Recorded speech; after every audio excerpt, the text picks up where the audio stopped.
네, 작은 창자부터 시작을 하겠습니다. 작은 창자의 그림을 보십시오. 보겠습니다. 그림을 크게 소장. 작은 창자는 위에서 운반되는 암죽의 효화효소를 작용시켜서 소화를 완료하고 혈관과 림프관을 통해 소화 산물을 선택적으로 흡수하는 기능을 가지고 있다. 샘창자, 샘의 알칼리성 분비물은 산성인 위액으로부터 장벽을 보호하여 장의 내용물에 이자효소가 자기할 수 있도록 pH 조절. 이게 뭐냐면요, 위장에서는 산성이잖아요. 그거를 내려오다가 췌장이 알칼리성을 딱 해가지고 산성을 중성시켜서 중화시키는 과정을 설명한 겁니다. 자, 소장의 모습과 다시 육모의 창자샘의 구조를 보여줍니다.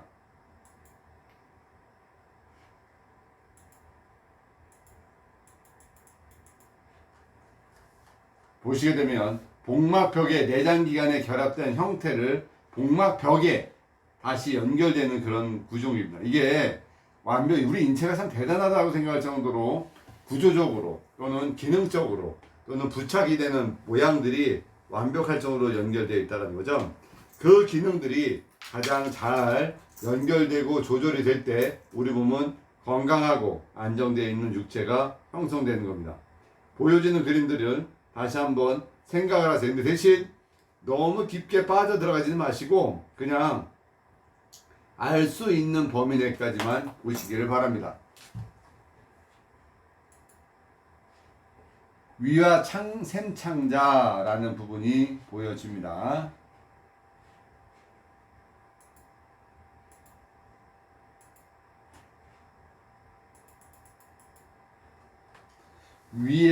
위와 샘창자, 식도를 통해 들어온 음식물은 일단 위에 머물면서 죽 상태로 분해돼서 십이지장으로 보내집니다.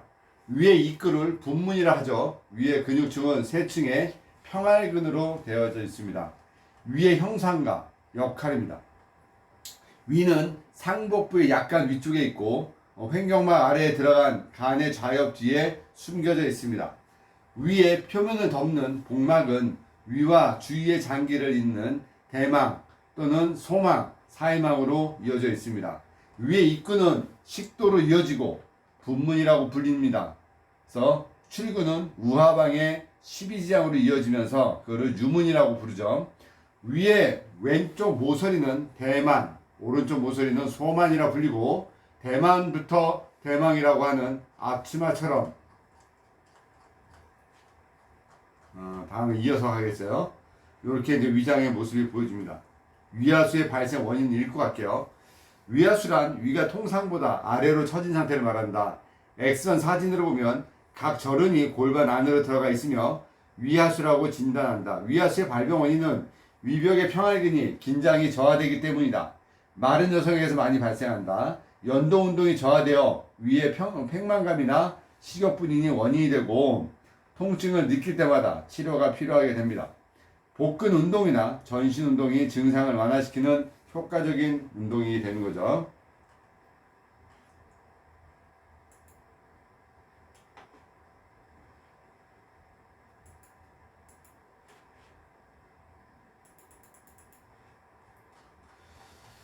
처럼 넓은 복막의 주름이 내려와서 생체에서 장의 앞면을 씌우고 있다. 소만과 간의 간문 사이에는 소망이라고 하는 막이 있고 그 오른쪽 끝은 간을 향하는 혈관과 총단간이 지나가는 길이 있다.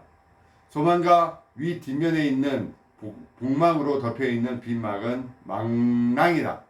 위의 벽은 점막, 근육층, 장막의 세 개 층으로 이루어진다. 점막 표면에는 위샘이 열린다. 들문 주변, 위 몸통, 날문 주변은 위선의 성질이 다르다. 근육층인 평활근은 안쪽으로부터 경사근, 둘레 근육층, 세로 근육층 세 층으로 나눠집니다. 위가 수축되어 있을 때 평활근의 수축에 의해 점막이 세로로 주름이 보입니다. 위에 분포하는 혈관은 대만과 소만을 따라 주행하며 동맥은 모두 복강 동맥의 가지입니다. 정맥은 문맥으로 이어지며 간으로 보내집니다. 또한 교감신경과 부교감신경이 분포돼서 평활근의 운동을 조절하고 있습니다. 위세면은 부교감신경이 분포돼서 위산의 분비를 촉진하게 됩니다. 특히 위는 음식물 저장과 위액을 분비해서 단백질을 소화작용을 促진해서 작은 창자로 보내는 역할을 담당하고 있습니다. 위의 모양은 대체적으로 영어의 J자 모양을 하고 있고 용적은 성인의 경우 1.5리터이며 무게는 약 135g 정도 됩니다. 위는 음식물의 저장소이므로 팽창과 수축이 가능하다. 위는 식도에서 보내온 음식물을 일시적으로 저장하면서 죽 상태로 만들어서 조금씩 십이장으로 보내는 기능이 있습니다. 위선에서 분비된 위액은 음식물이 부패하는 것을 막아준과 동시에 단백질의 소화를 돕습니다.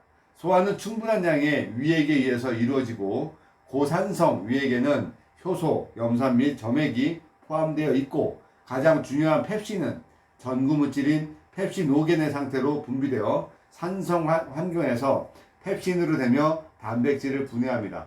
레닌은 우유를 응고시키고 라이베이즈는 지방을 분해하고 라이베이즈는 염산은 펩시노겐을 활성화시키고 음식물에 포함되어 있는 세균들을 죽입니다. 위에는 물, 염료, 알코올과 같은 작은 분자와 일부 약물만이 흡수가 되는 게 나오죠. 자, 그래서 샘창자의 구조와 역할은 샘창자는 소장의 첫 부분으로 12지장입니다. 12지장. 후복경에 밀착되어 있으며 위와 행행결장으로 가려져 있다. 얘도 소장에 속합니다. 12지장도요. 위의 분문에서 이어지며 길이 25cm 정도로 C자형을 하고 있다. 12개의 손가락을 가지고 있다. 길이만큼 된다. 그래서 12개 손가락 길이만큼 되기 때문에 12지장입니다. 25cm 정도로 C자형을 가지고 있고 위에 가까운 쪽에는 상부, 하행부, 수평부, 상행부로 나누어집니다. 하행부의 왼쪽 벽 점막에 대12지장 유두, 파텔 유두라고 하는 솟아오른 부분이 있고 여기에서 총담관과 췌관이 합류해서 개구하고 있습니다. 12지장 상반부의 점막 아래층에는 알칼리성 점액을 분비하는 12지장 선이 있습니다. 샘창자는 위에서 보내온 산성의 강한 음식물을 알칼리성의 분비물로 중화해서 점막을 보호함과 동시에 담즙과 체액을 더해서 음식물의 본격적인 소화를 시작하게 되는 거죠. 12지장의 그 구조를 보게 됩니다.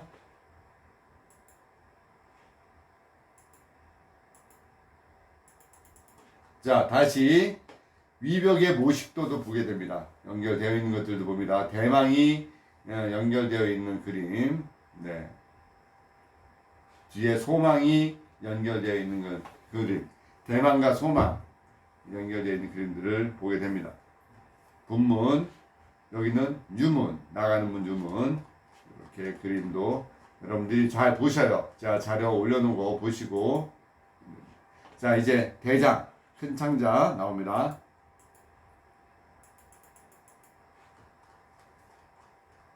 큰 창자는 소화관의 마지막 부분으로 전체 길이가 약 1.5m, 지름은 5에서 8cm 정도다.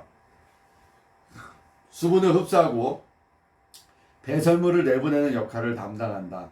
큰 창자의 구성은 돌창자와 연결되어 있는 부분이 막창자와 그 밑에 막창자 꼬리, 큰 창자의 대부분을 형성하는 주름창자, 그리고 소화관의 끝부분인 고창자 및 항문으로 구성되어 있다. 잔록창자에서는 주로 물이 흡수되며 잔록창자 속에는 세균이 살고 있고 비타민 K와 B12, B1, B2 그리고 아미노산 같은 중요한 영양물질 합성으로 흡수가 됩니다.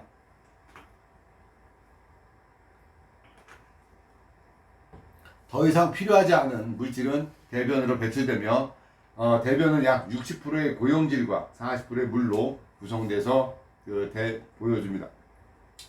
이렇게 보게 되면 여러분들이 대장의 모습을 완벽하게 상행결장, 행행결장, 하행결장을 통해서 보게 됩니다.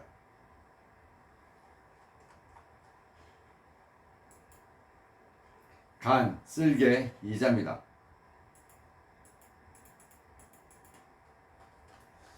간은 인체에서 가장 큰 샘으로 무게가 약 1.5kg이며 가로막 아래에 오른쪽 명치 아래에 위치해서 정상에서는 붉은색을 띠고 있다. 인체에서 가장 필수적인 장기 중의 하나로 당원의 저장 및 해독작용, 담즙의 생산 등을 담당하며 그 외에도 혈액 응고인자의 생성 및 비타민 K 합성 등의 역할을 담당한다. 간은 중간내세에서 여러 기능을 하며 순환이 특이하여 위창장 안으로 흡수된 영양분을 신체의 다른 조직에서 필요로 물질로 변환시키는 역할을 하게 됩니다. 이자는 C자 모양으로 이르는 샘창자에 둘러싸여 위에 후방에 있고 길이는 12에서 15cm인 회백색으로 기관으로 외분비 및 내분비 기능을 모두 가진 기관입니다. 이렇게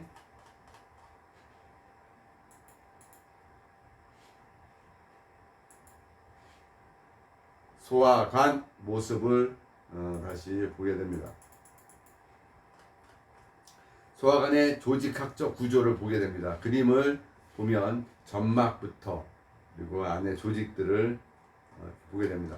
사실 그림으로 보는 게 더 정확합니다. 눈으로 직접 본다고 이런 모양이 안 나옵니다.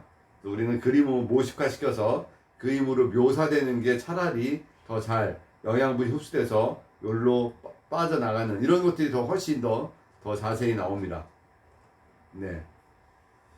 자, 결장의 내용물이 고창자, 직장으로 보내지면 고창자의 벽이 압박, 신전돼서 고창자벽을 자극한다. 그 자극은 뇌로 전달돼서 변이로 느껴지고 또한 엉치신경의 반사에 의해서 고창자벽에 민문이 근육이 수축을 하고 속 항문 조인근이 풀어져 변을 밀어내려고 하게 됩니다.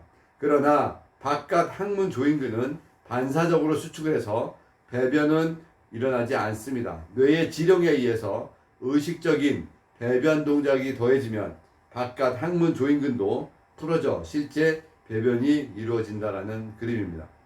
이렇게 소화가 변으로 나가는 과정입니다. 소화와 흡수입니다. 소화관에서 일어나는 복잡한 소화 과정에는 물리적인 변화와 화학적인 변화가 있는데 모두 음식을 흡수할 준비를 하는 것이다. 기계적 소화는 음식을 작은 입자로 부수어서 소화액과 혼합하고 소화관을 따라 이동시켜서 소화하고 남은 찌꺼기를 몸 밖으로 버리는 것이다. 씹기, 삼키기, 꿈틀운동, 분절운동, 배변 등과 같은 위창자관은 운동성이 기계적 소화와 밀접하게 관련이 있다. 소화관 소화는 크고 흡수되지 못하는 분자를 작고 흡수할 수 있는 분자로 잘라서 창자의 점막을 통과하여 혈액과 림프 속으로 들어갈 수 있게 만드는 것이다. 화학적 소화는 여러 가지 화학 반응으로 구성되어 있고 그 화학 반응은 침, 위액, 이자액, 창자액이 들어있는 효소들이 촉매 역할을 함으로써 이루어지게 됩니다. 소화 효소의 화학적 소화는 효소, 촉매 역할을 하는 특수한 단백질의 분자들입니다. 즉, 효소는 화학 반응 과정 중에 스스로 변화하거나 소비되지 않고 특정 화학 반응의 속도를 높이는 작용을 합니다. 화학적 소화를 하는 동안 특정 효소는 특정 영양분의 분자를 분해하는 속도만 높이고 다른 분자에는 전혀 영향을 미치지 않습니다.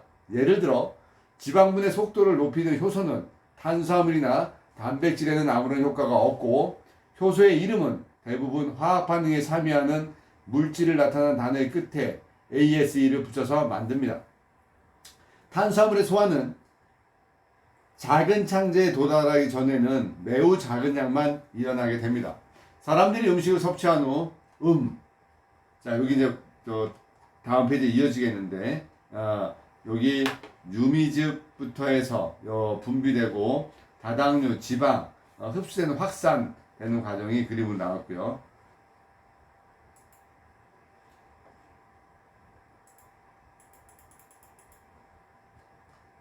음식을 너무 빨리 삼키기 때문에 침에 있는 아밀라제가 작용할 수 있는 시간이 너무 짧고 위에는 탄수화물을 소화시킬 수 있는 요소가 없기 때문이다.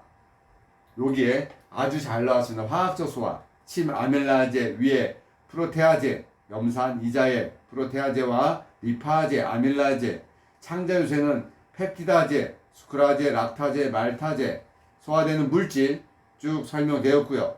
결과물은 뭘로 만들어진다는 것까지 그림으로 형성되어 있습니다. 단백질의 소화. 단백질의 소화는 위에서 시작된다. 위액에 있는 펩신이라는 소화 효소가 거대한 단백질 분자를 분해해서 좀 더 간단한 화합물로 만든다. 지방의 소화는 음식물이 작은 창자에 도달할 정도에는 아주 적은 양이 지방이 소화가 됩니다. 지방이 샘창자에서 쓸개즙에 의해 유황, 지방 방울이 매우 작은 지방 방울로 분해되는 것 전에는 대부분의 지방이 소화되지는 않습니다. 지방이 유화된 다음에는 이자에서 나온 라파제가 지방 분자를 지방산과 글리세롤을 더해 분해합니다. 흡수는 음식이 소화된 다음에 만들어진 영양분은 흡수되어서 작은 창자의 점막 속벽을 통과해서 혈액과 림프액으로 이동하게 됩니다. 달리 말하면 영양물질의 흡수는 아미노산, 글루코스, 지방산, 글리세롤 분자들이 창자에서 인체에 순환하는 체액으로 이동하는 과정입니다. 영양분을 흡수하는 것은 음식을 소화시키는 것만큼 반드시 필요한 과정입니다. 그 이유는 음식이 창자 안에 머물고 있는 한 신체를 이루고 있는 수많은 세포에 영양분을 공급할 수 없기 때문입니다. 체세포들의 생산은 소화된 음식으로부터 영양분을 흡수해서 순환하는 체액을 통해 세세포로 운반하는 데 달려 있습니다. 나트륨과 같은 여러 가지 무기질은 창자의 점막을 통해서 능동적으로 수송됩니다. 수분은 삼투에 의해서 흡수되고 단당이나 아미노산과 같은 영양분은 창자의 점막을 통해서 능동적으로 운반된 다음 창자의 육모에 있는 모세혈관의 혈액으로 확산됩니다. 지방산과 글리세롤은 소화관에 있는 흡수세포로 확산돼서 들어간 다음에 창자의 육모에 있는 암죽간 안에 분비가 됩니다. 수용성 비타민 C와 B는 물에 용해되어서 주로 작은 창자에서 흡수가 됩니다. 지용성 비타민은 지방 소화에 최종 산물에 용해돼서 함께 흡수된 다음 림프관으로 보내집니다. 잔록 창자에서 박테리아에 의해 합성된 비타민 K는 큰 창자의 벽을 통해서 흡수가 됩니다. 자, 오늘 수업은 여기까지 진행하겠습니다. 오늘도 다시 한번 반복해서 보시면서 발전이 있길 바랍니다.